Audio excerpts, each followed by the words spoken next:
Doctor Fernández, doctor Padrón, señor Sierra, señor Martínez, Isabel Martínez. Amigos, buenas tardes. ¿Cómo se encuentran todos? Un poquitico de lluvia afuera, pero mucho sol aquí adentro, ¿verdad? Con este acto oficialmente abrimos la Feria del Libro de Miami, presentada y organizada por el Miami-Dade College, reunión de libros y autores más grande y más respetada de la nación. Esta es la edición 34, con 8 días de programación y más de 500 autores. Soy Juan Mendieta, director de comunicaciones del Miami-Dade College, y tengo el gran honor de servir de maestro de ceremonias de esta presentación especial del Diccionario Cultural Dominicano. La obra, publicada por la Fundación Global Democracia y Desarrollo y su institución hermana en los Estados Unidos, the Global Foundation for Democracy and Development, y tenemos a la directora interina con nosotros, a Yamile Eusebio. Yamile, qué bueno. Y la editorial Funglode es prologada por el doctor Fernández y está escrita en forma de diccionario enciclopédico. Además, tiene como misión ser una herramienta de referencia sobre las diversas expresiones artísticas y culturales de la República Dominicana. Sé que voy a tomar muchas notas en esta tarde. Antes de seguir, les pido a todos que por favor pongan en silencio sus teléfonos y dispositivos electrónicos. Muchas gracias. De parte del presidente de Miami-Dade College, el doctor Eduardo Padrón, ganador de la medalla presidencial y campeón y fundador de esta feria, y de nuestros más de 165,000 estudiantes, miles de República Dominicana, bienvenidos todos a la feria y al college. Aquí están en su casa, realmente. El Miami-Dade College es la institución universitaria con la matrícula más grande de los Estados Unidos y con el mayor número de hispanos en esa matrícula en la nación, un punto de gran orgullo. Antes de comenzar el programa esta tarde es importante resaltar y agradecer a varias personas que nos apoyaron para esta publicación. Tenemos a la señora Noris Eusebio, directora de la editorial Funglode, y el señor León de Rivera, presidente de Serigraph, la empresa encargada de la impresión de este libro. Aunque por razones ajenas a su voluntad no se encuentra con nosotros, los señores Carlos Peña, Reinaldo Disla y León Félix Batista, es importante reconocer su colaboración en el diccionario. Quisiera también agradecer a los esfuerzos de mi gran amiga y colega aquí en el Miami-Dade College, la profesora Isabel Martínez, siempre involucrada en las buenas causas aquí en el college. Un fuerte aplauso para todos.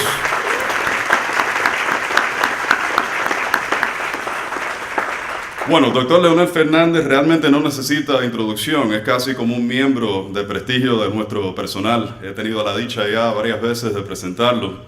3 veces presidente de la República Dominicana, el doctor Fernández es un destacado político, abogado, catedrático y escritor que ha desempeñado un rol prominente en la promoción de los temas políticos e ideológicos, tanto a nivel nacional, también internacional. Durante sus mandatos, el doctor Fernández impulsó una reforma institucional democrática, un crecimiento económico sostenido, la aplicación de políticas sociales orientadas a la reducción de la pobreza y un notable desarrollo en la infraestructura de su país. Ha sido investido con el título de doctor honoris causa varias veces, en varias ocasiones, por reconocidas instituciones en Europa, Estados Unidos y América Latina. Un aplauso para el doctor Fernández.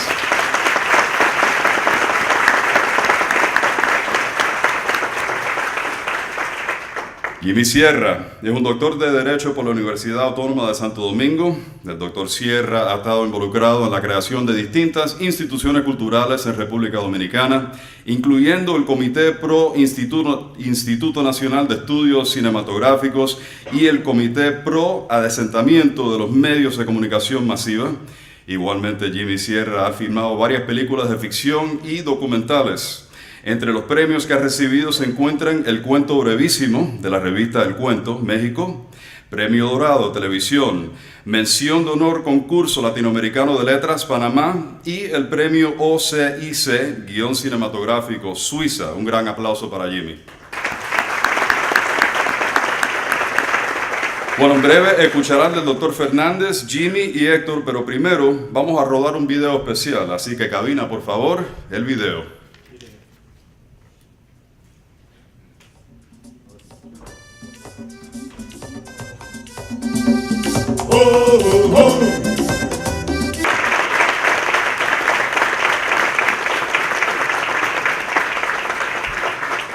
Qué bueno, qué legado, qué impacto. Y ahora es un gran honor invitar al escenario a Jimmy Sierra, autor de la obra, el doctor Fernández, prologuista de la obra, y el señor Héctor Martínez, colaborador de la obra. Caballero, ustedes tienen la palabra. Adelante. También les pido a esos de pie que tenemos sillas en el fondo si se quieren sentar. Sin pena. Muchas gracias.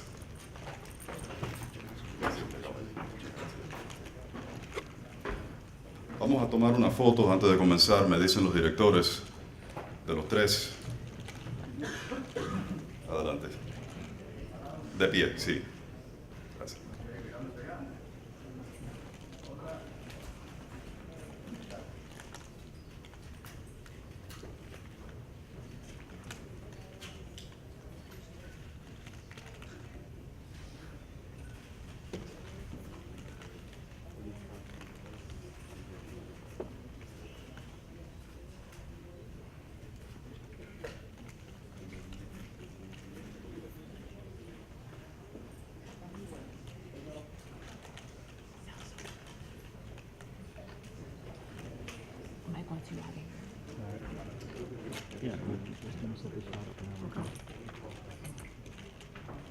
Buenas tardes, doctor Jimmy Sierra, con Héctor Martínez Fernández.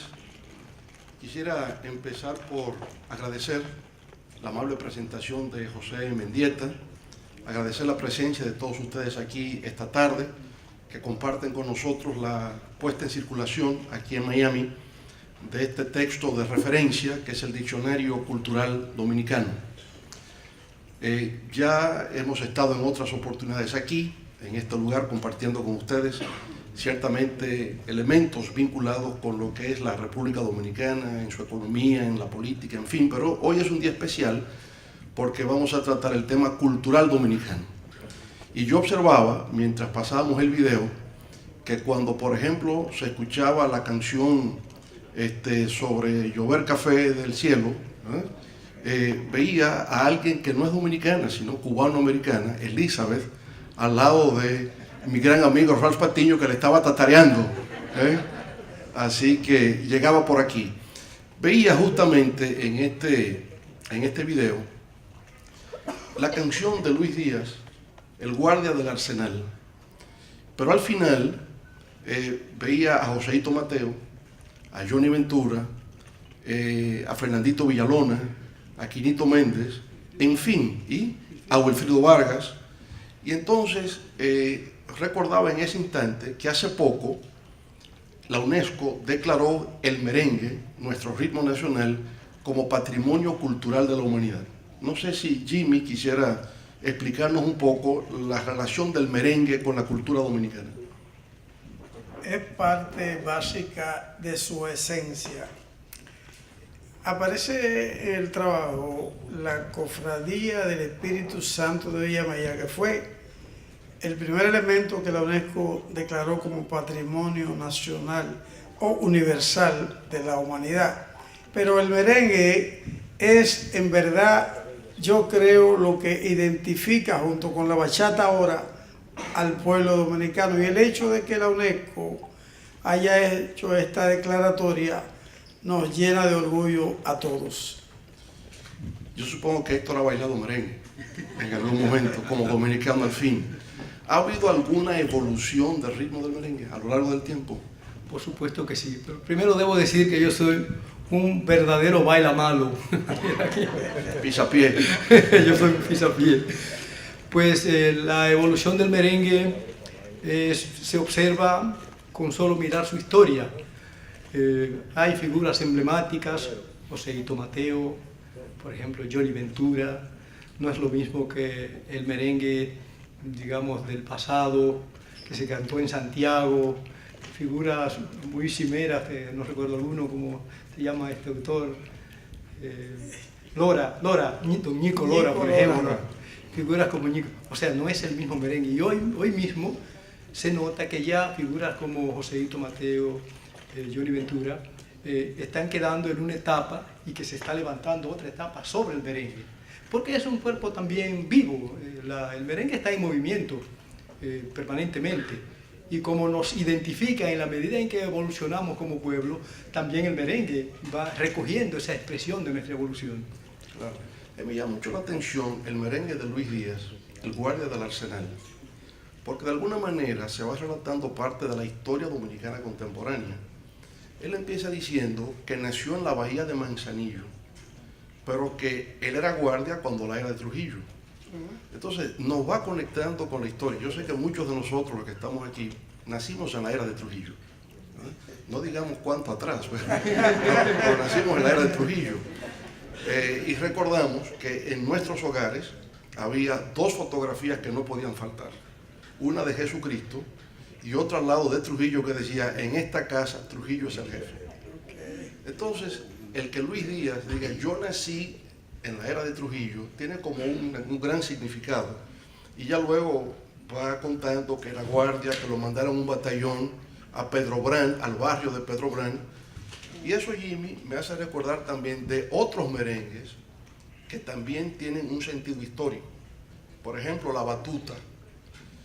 La Batuta, ¿verdad?, que narra cuando la rebelión contra el gobierno de Horacio Vázquez. Y entonces, cuando tumban a Horacio Vázquez, dice el merengue que ahora tiene la batuta Alejandrito Gil, que se produjo un alzamiento en la esquina de Pavón. Yo he tratado de averiguar en la capital dónde quedaba la esquina de Pavón. En San Carlos. Yo no sé si usted sabe. En San Carlos. En San Carlos. Sí, fue en 1903 cuando se desarrolló la insurrección popular, que precisamente fue un acontecimiento increíble.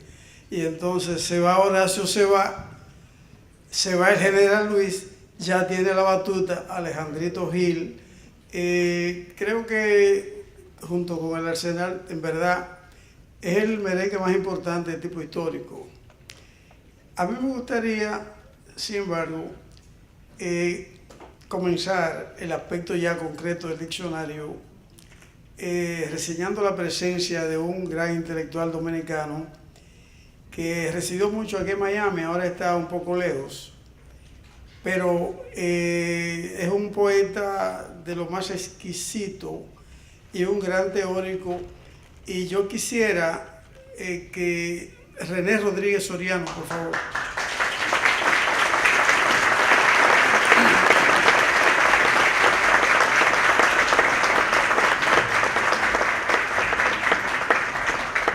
Quisiera oír una palabra suya sobre la diáspora dominicana en New York, aquí en Miami, etc.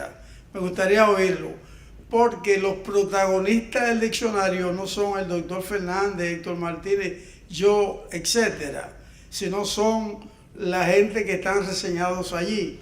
Por eso quisiera que René Rodríguez Soriano teorizara, René.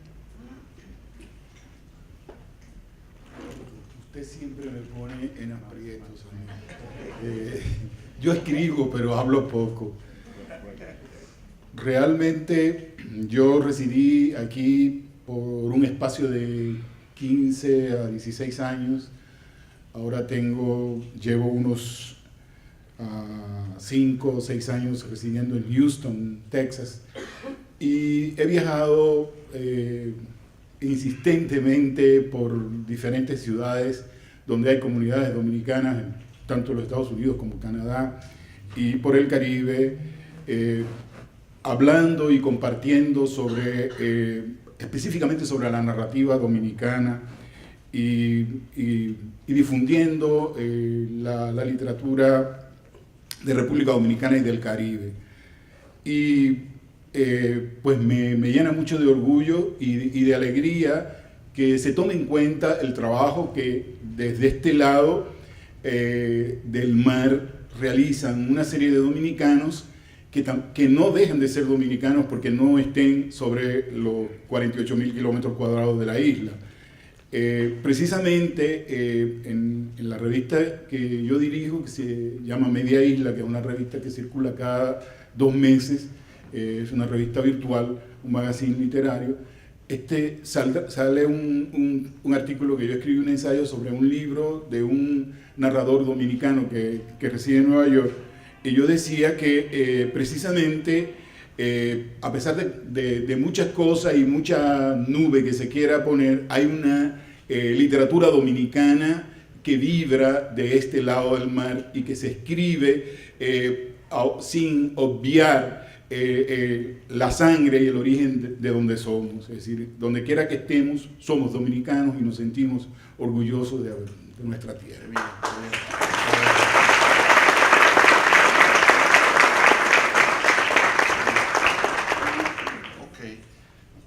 A ver si en la parte de logística, si se puede traer como el micrófono un poco más hacia adelante, para que los que puedan intervenir puedan ser vistos.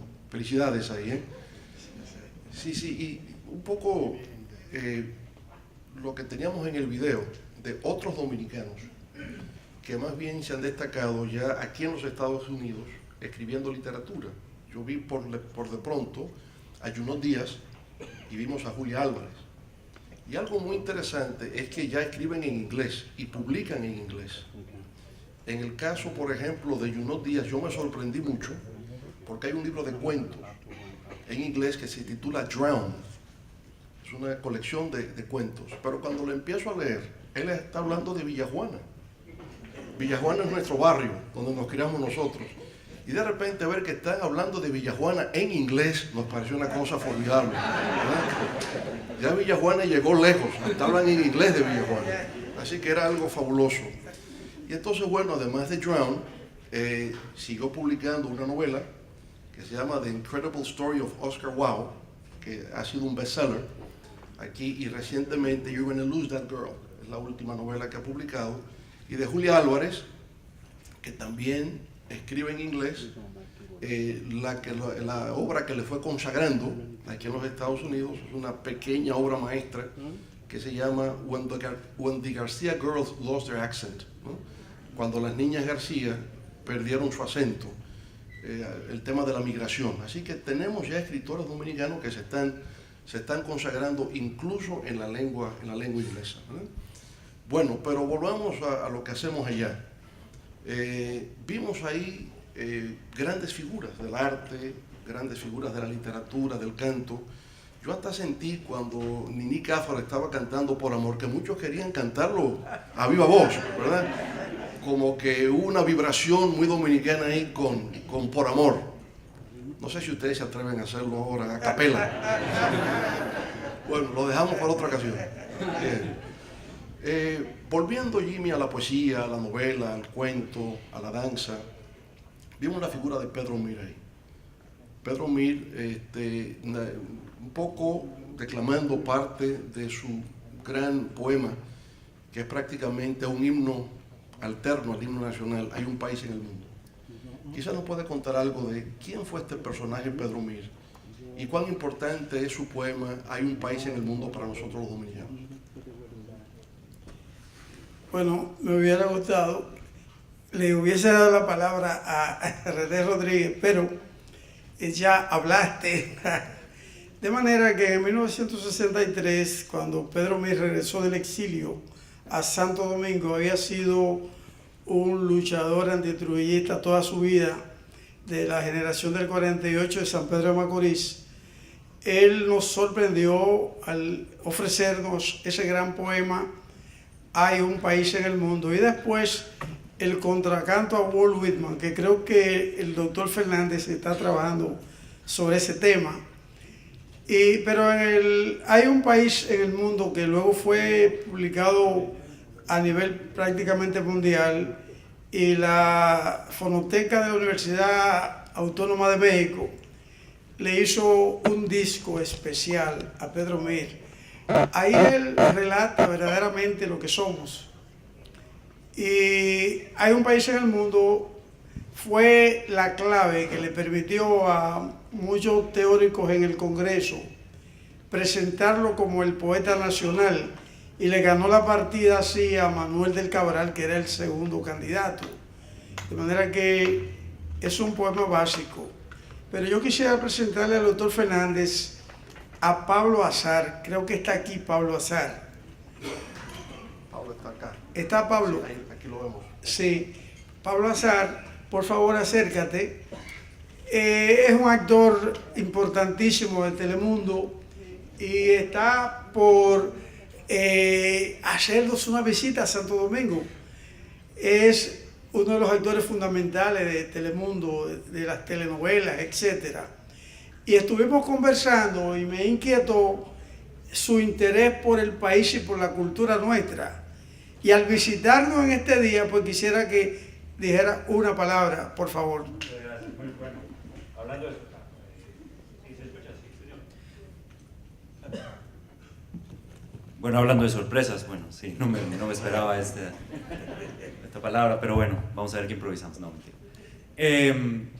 Bueno, nosotros como latinos en general hemos estado luchando mucho por tener un lugar en este país. En mi caso personal, como actores, ha habido momentos donde ha habido un poco más de lucha en el sentido de que antes había mucho apoyo de parte del gobierno para producir, para impulsar la cultura, para impulsar el arte.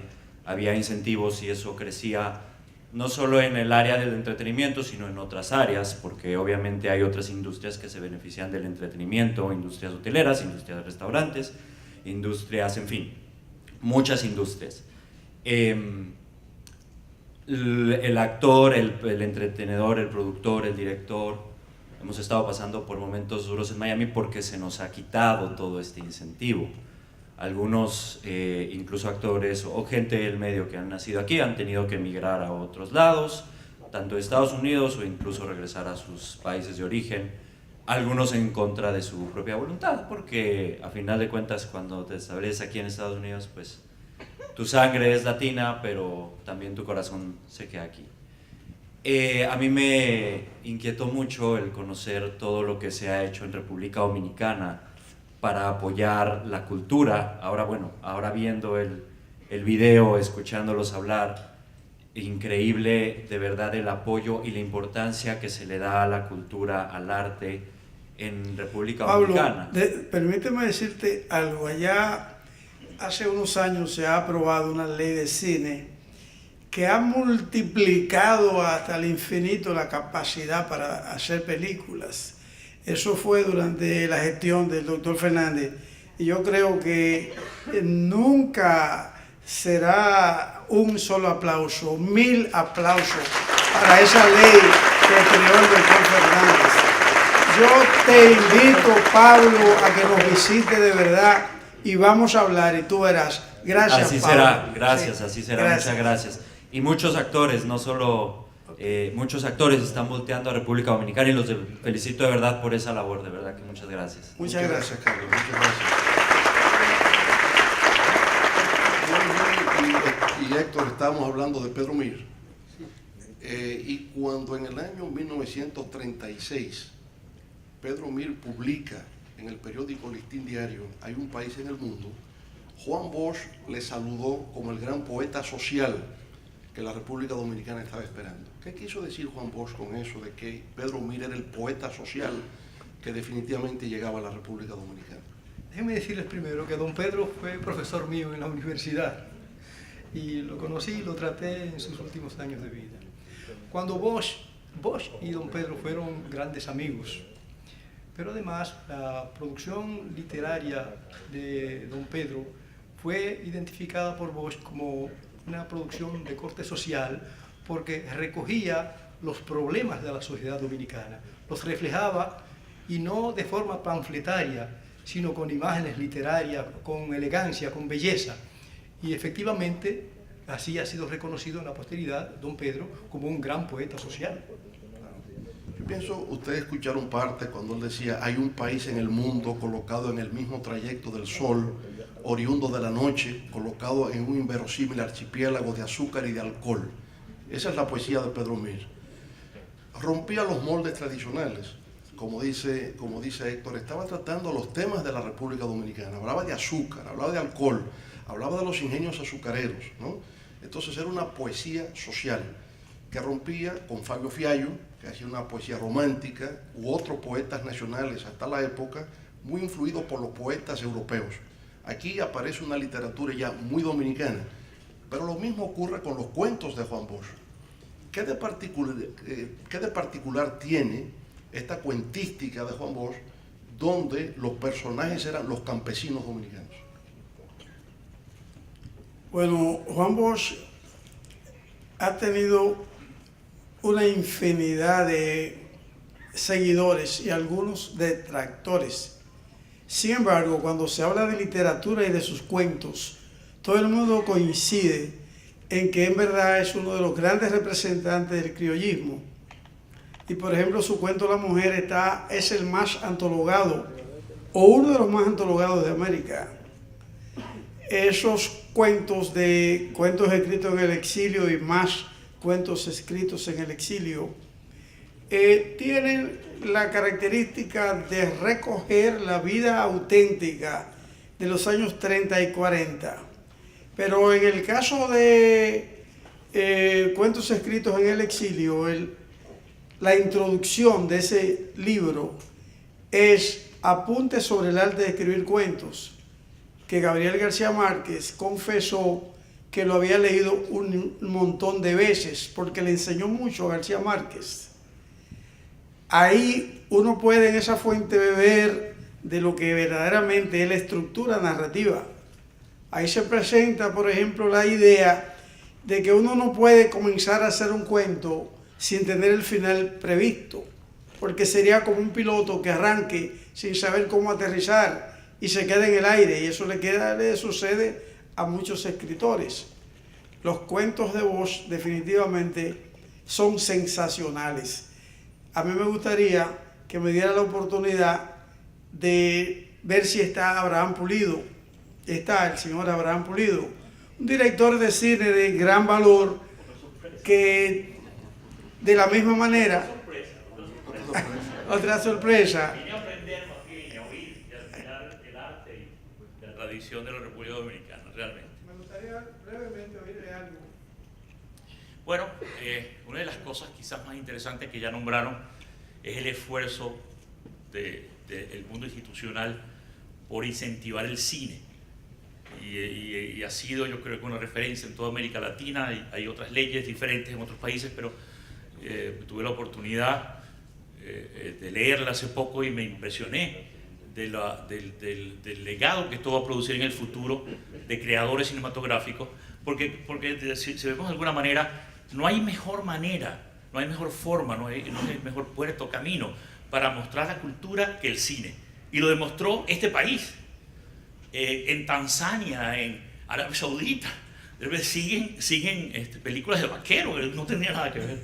Entonces yo creo que este esfuerzo grandísimo en historias bien contadas, universalmente, y bueno, mi interés es al revés, pues de que permitan también no haber gente como nosotros, directores, productores, que no hemos nacido en esa maravillosa tierra, que pudiéramos coproducir y buscar historias que fueran universales, inspiradas de alguna forma en el legado y el ejemplo que han dado increíbles personalidades, no solo del canto y del arte, sino también del deporte o de muchas otras cosas. Conozco excepcionales actrices, Jackie Cruz, por ejemplo, de Orange is the New Black, es una impresionante actriz de raíces dominicanas. Su mamá, creo que su papá también, me la encontré en un premio en Madrid, en el Goya, en el premio Platino, y me contó además llorando. Yo le dije que sería maravilloso hacer una historia inspirada en tu vida.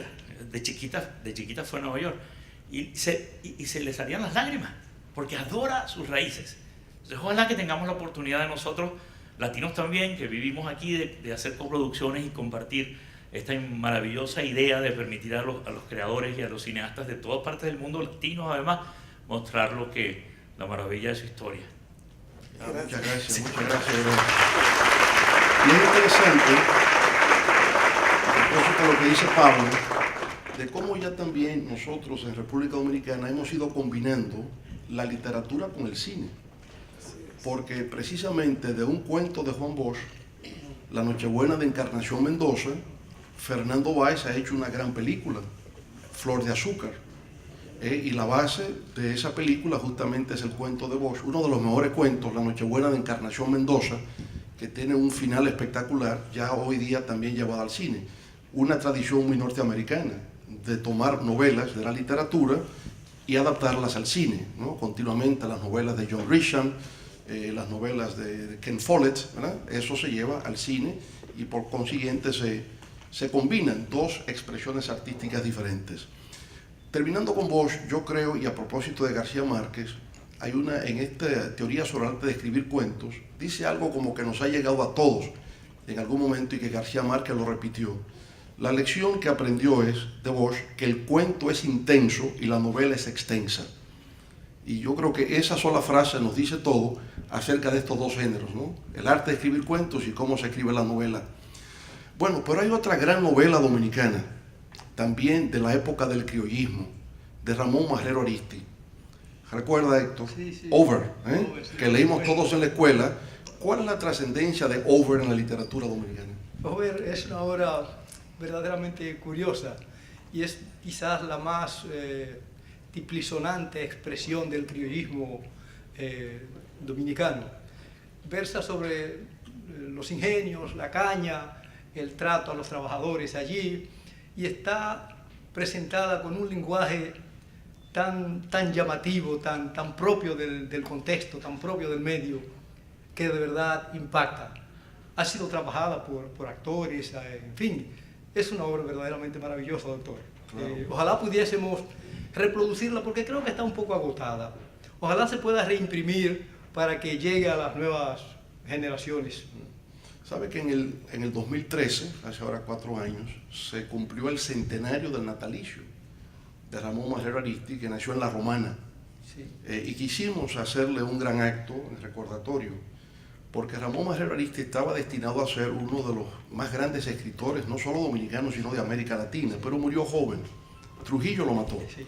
Quizás Jimmy nos puede un poco contar qué pasó entre Ramón Marrero Ariztí y Trujillo. ¿Por qué Trujillo mandó a matar a Ramón Marrero Ariztí?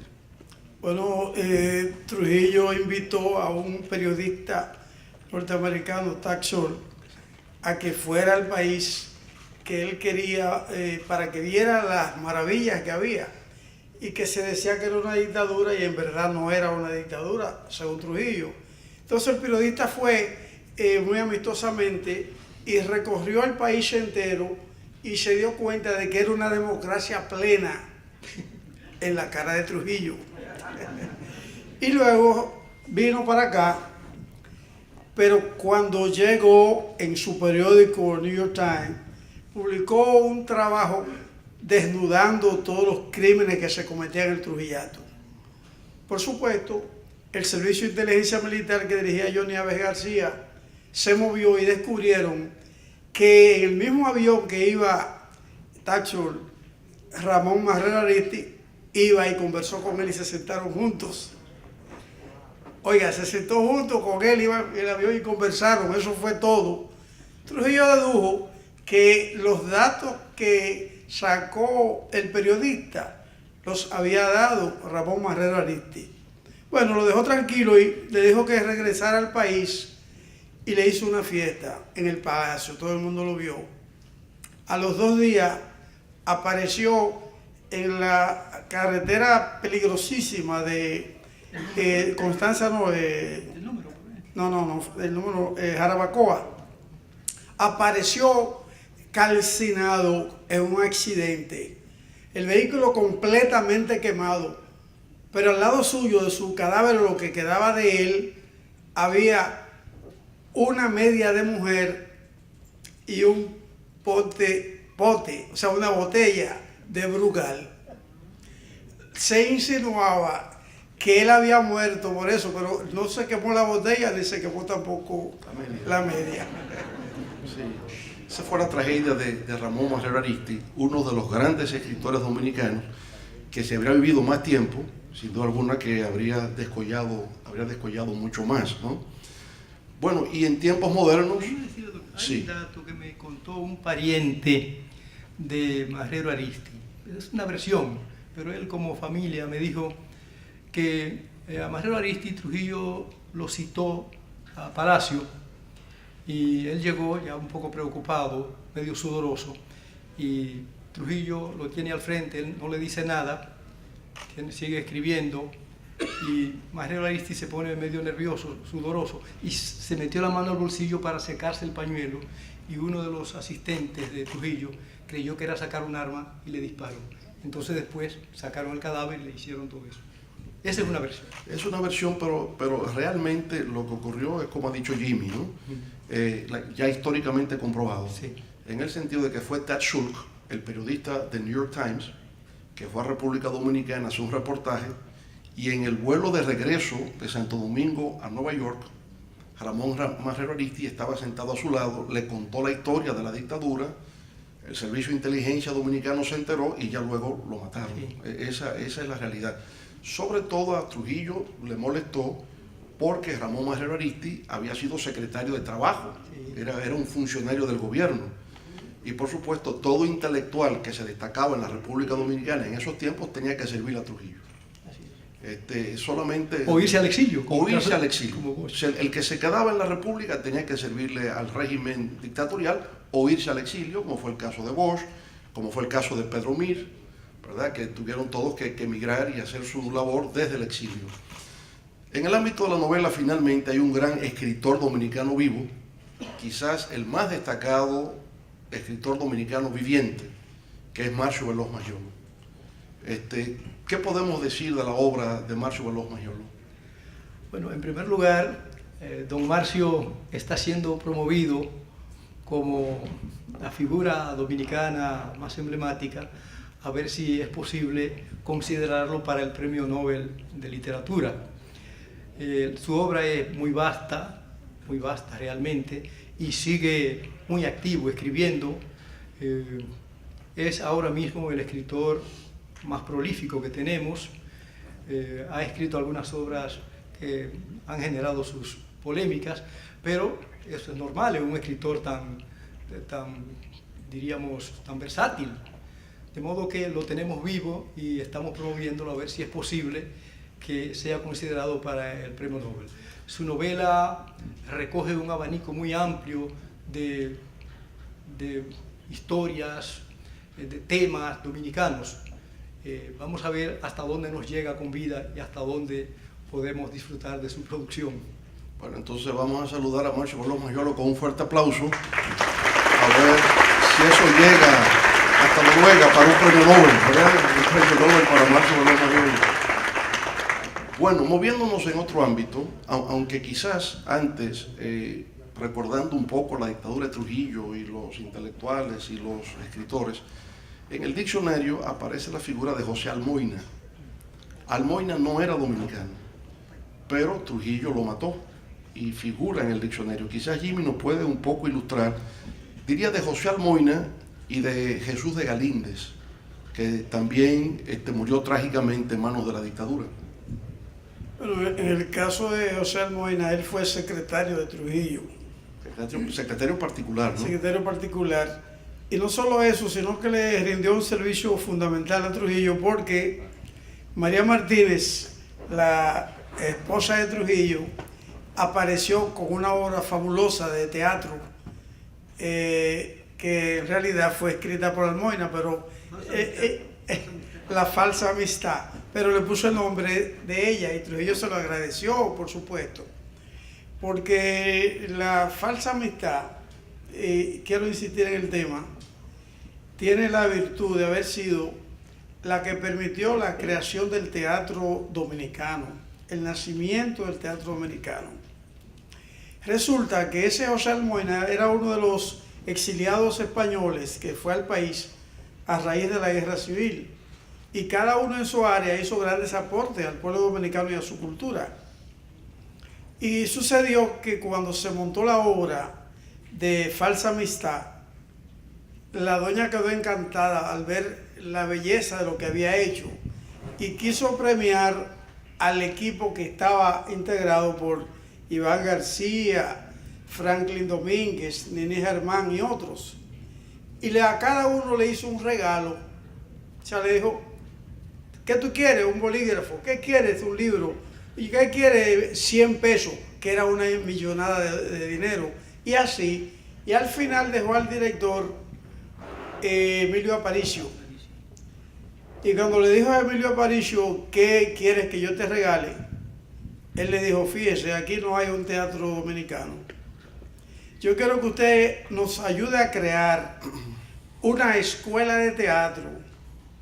Y ella ordenó que se diera un decreto y se creó la Escuela Nacional de Arte Escénico, que fue lo que permitió el desarrollo del teatro en la República Dominicana. Por supuesto, en el caso de Almoina, los tentáculos de la dictadura eran larguísimos y de Trujillo, y lo pagó caro. Pero me gustaría, si lo permite. Ajá. En el caso de Falsa Amistad, la obra de Almoina, también se generalizó entre los intelectuales del momento la idea de que falsa amistad en realidad debería traducirse como fue Almoina el que escribió la obra y no María Martínez de Trujillo, porque era un plagio, o sea, quien lo había escrito era Almoina y no. Después Almoina lo mataron en Venezuela y se dice que las últimas palabras, una vez herido, que pronunció fue Trujillo. Ya, ahí fue, sí. Está también el caso de Jesús de Galíndez, que habíamos mencionado antes. Jesús de Galíndez era del País Vasco y había llegado también a República Dominicana con motivo de la Guerra Civil Española y trabajó también para el gobierno de Trujillo. Era un profesor de historia que luego se fue a Nueva York a hacer su doctorado en Historia Iberoamericana en la Universidad de Columbia. Y cuando escribe su tesis doctoral, que es sobre la República Dominicana, lo que se dice es que había en una parte la información de que Ramfis Trujillo, el primogénito del dictador, no era hijo suyo. Y parece que eso hirió la sensibilidad de Trujillo, lo mandó a secuestrar a Nueva York, con la complicidad de la policía de Nueva York. Lo secuestraron en Columbus Circle, ahí en la 59, bajando el subway, y lo llevaron a República Dominicana, y Trujillo entonces personalmente lo mató, ¿no? Esa es la historia de Galíndez. Obviamente que todas estas historias de la dictadura de Trujillo inspiraron a un escritor como Mario Vargas Llosa a escribir una obra maestra, que es La Fiesta del Chivo, que es, digamos, en términos literarios, la dictadura de Trujillo. Una obra espectacular, que a veces no se sabe si es ficción o si es historia, una mezcla de ambos, pero nos da la idea de cómo la historia dominicana sirvió de materia prima para una obra como esta del Premio Nobel de Literatura peruano, no de Mario Vargas Llosa. Pero usted iba a invitar a otro amigo de la audiencia. Sí, porque todas estas narraciones y obras de ficción, yo recuerdo que don Francisco en su programa desarrollaba trabajo muy interesante, pero el programa de don Francisco como que terminó, pero hay una continuidad. Y yo quisiera que tenemos la visita de Mercedes Guzmán, que es productora de Don Francisco Invita. Me gustaría oír una palabra suya. Buenas tardes.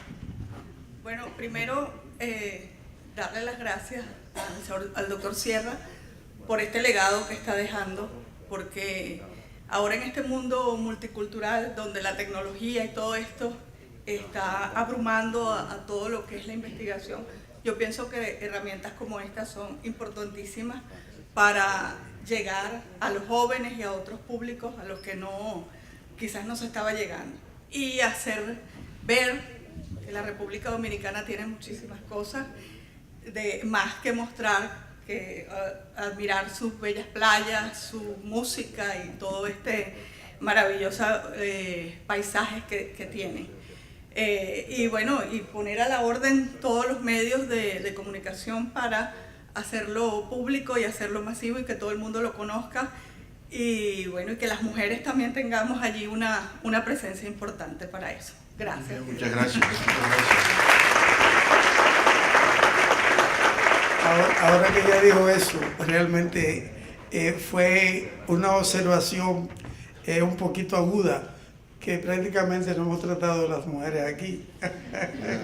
Una observación sutil, muy bien. Bueno, en el ámbito de la pintura tenemos varias. Aquí está Ada Alcácer, yo creo que reside aquí en Miami. ¿Ada Alcácer está acá? Sí. Sí. No está presente, pero ella reside en Miami. O residía. Vive todavía aquí. ¿Quién me dice eso? Venga a decírmelo aquí, por favor. Venga a decirme eso.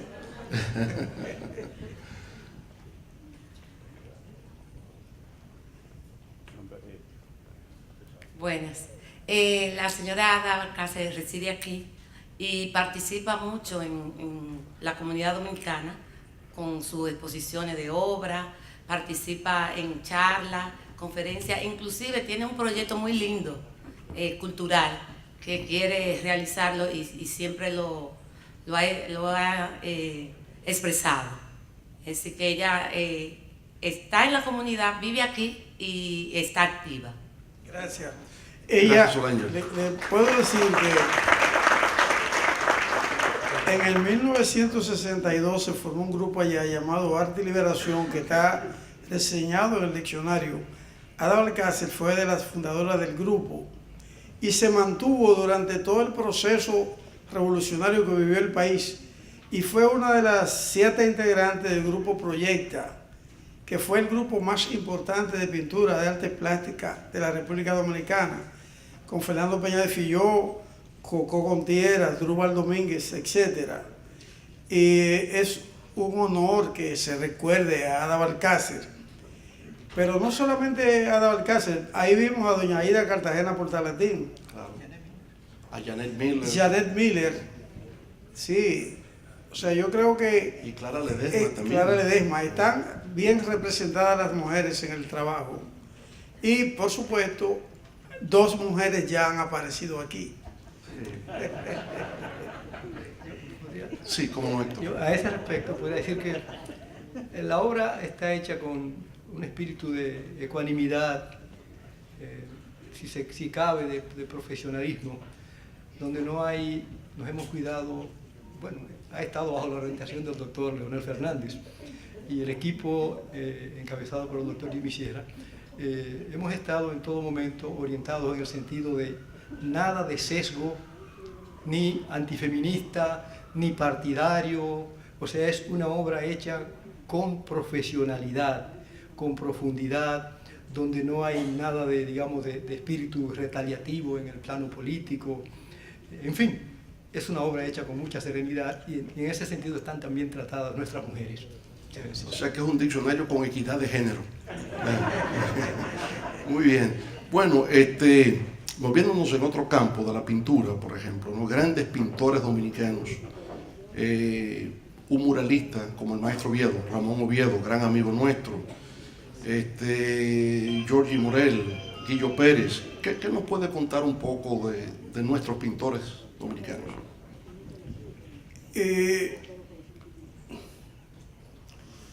Yo... Guillo Pérez y sus gallos. El problema que debemos enfrentar al ver la pintura es que tenemos pintura aislada.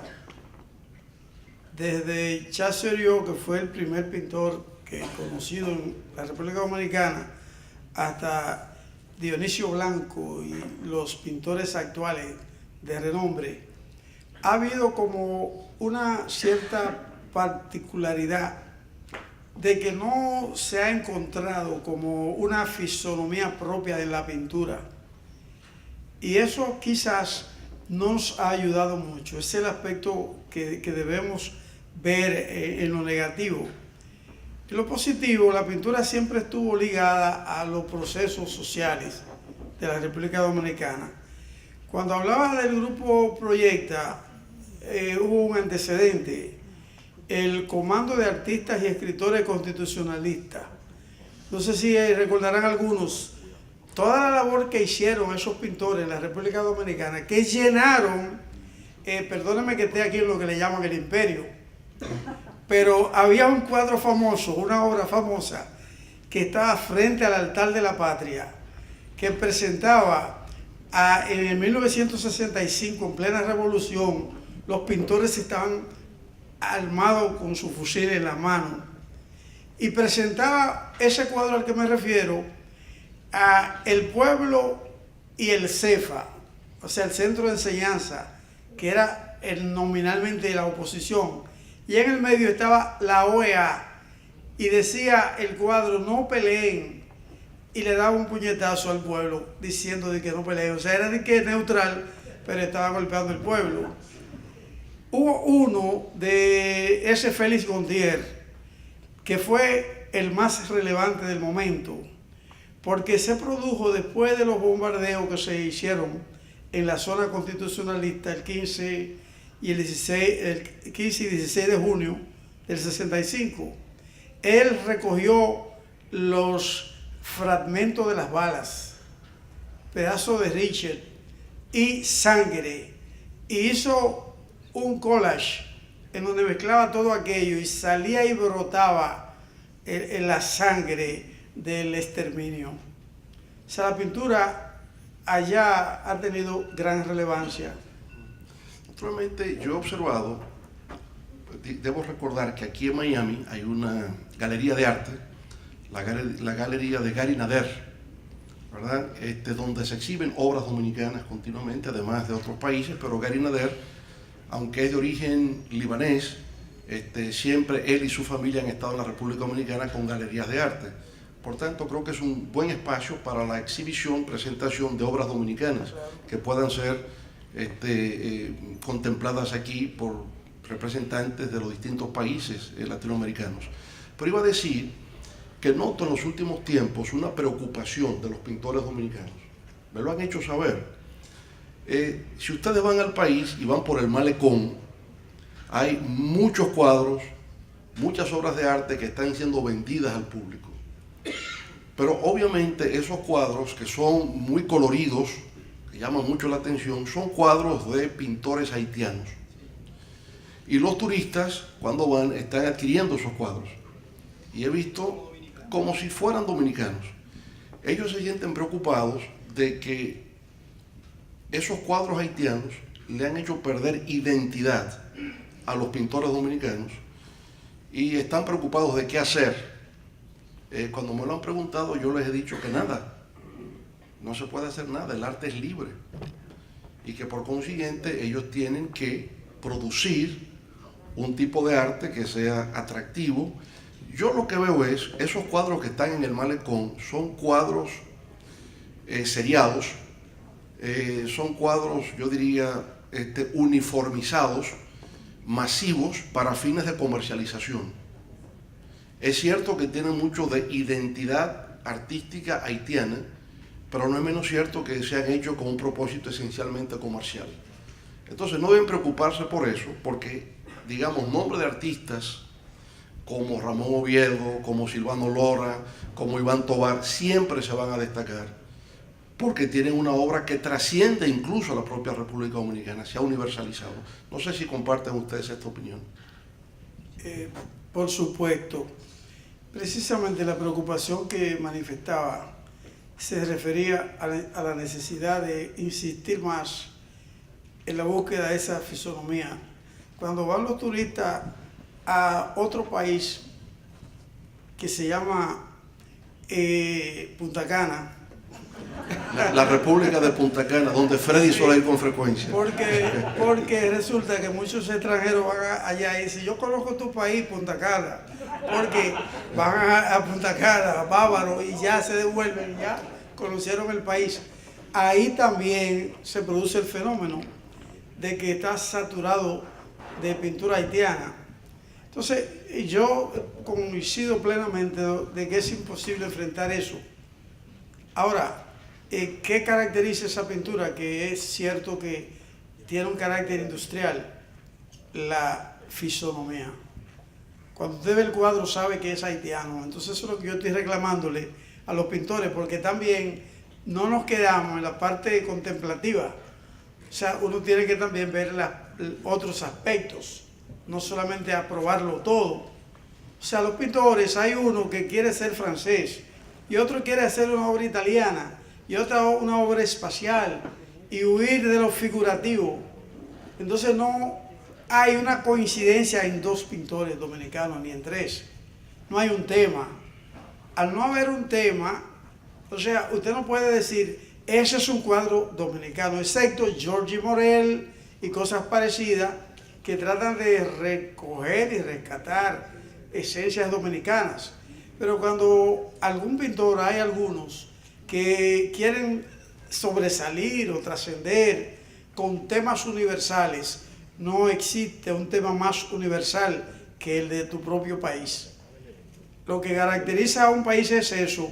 Anoche tuve chance de ver una polémica que hay sobre si el pisco peruano se vende más que el pisco chileno. En la BBC.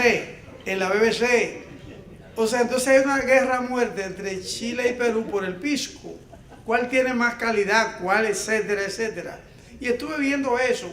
Eso es lo que uno busca. No lo que le llaman de que marca país ni nada de eso, no, la esencia que Pedro Enrique Sureña intentó en un ensayo magnífico, pero no hemos en algunos aspectos encontrado eso. Uno ve una guagua caminando por allá y dice, mira, una guagua haitiana. Y ve una camisa y dice, esa camisa es haitiana. Y ve una escultura y dice, es haitiana. Entonces, una pintura es haitiana. Entonces, el problema que tienen esos pintores que van extranjeros a Santo Domingo y le dice a la esposa, tráeme un cuadro dominicano, y él compra en Bávaro y le lleva el cuadro. Y ese, mire, es el cuadro dominicano. Unos negros, porque respetan su herencia africana. La mantienen. El hecho de que nosotros hayamos querido en algunos aspectos ser más españoles que los de España, eso nos quitó a nosotros mucha esencia en nuestra personalidad, en nuestra definición.